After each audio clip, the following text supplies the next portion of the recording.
It's the GOAT here, the greatest of all time, sports traveler, the granddaddy of them all, the Pope, the King, the everywhere man.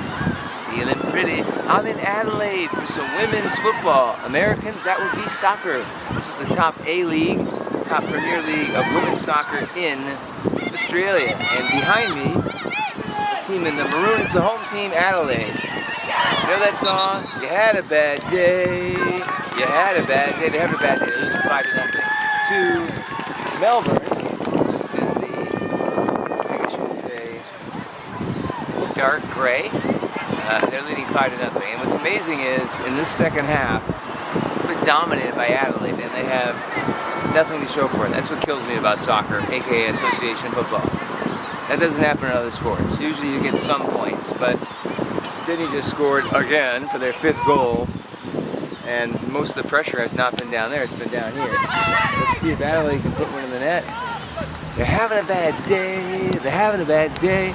So, association football in here in Australia, not the premier sport here in the country. Premier sport is 2, Australian rules football and rugby league.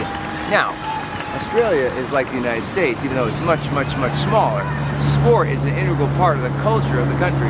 That noise you hear, by the way, is a main roadway, the A17. And the sun is right here. We are facing east, brothers, northeast. We're northeast of downtown Adelaide, a city in southern Australia, a state of South Australia.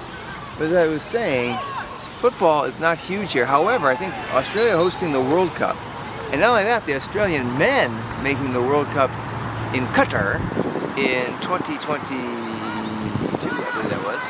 That was huge. That was huge for Australia. And these athletes are amazing. Australians play baseball, tennis, golf.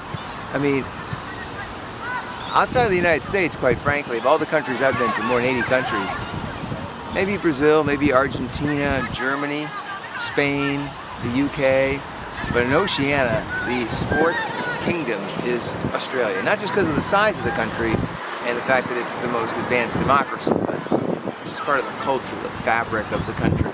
So this is actually a pretty nice sized venue, in my opinion, for women's soccer. This ought to be like a model if you're going to have a women's only venue, because women's sports, unfortunately, does not typically draw as well as men, especially unless you do have the World Cup or the Olympics.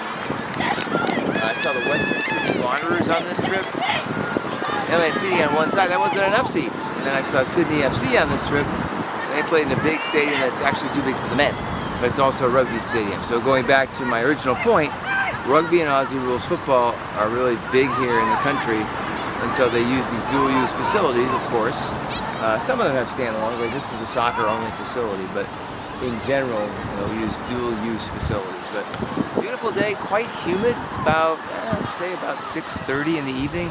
Sun sets here about 8:30. Gonna catch some basketball later tonight, the Adelaide 76ers. And then tomorrow some baseball, and then maybe on Monday, some more tennis. Actually caught a little bit of tennis today in Tassie before I left Hobart. What a beautiful venue, the Domain Tennis Center in Hobart, Tasmania. Hope you enjoyed this video. Please keep your comments positive. And remember, I am the prettiest thing that ever lived. You know you're envious. You know you're jealous. I've seen sports in more than 80 countries across 7 continents. Heck, I've seen more than 80 sports across 80 countries. More than 80 countries across 7 continents. I've seen my sorts. I don't know how to talk anymore. I'll see you next video.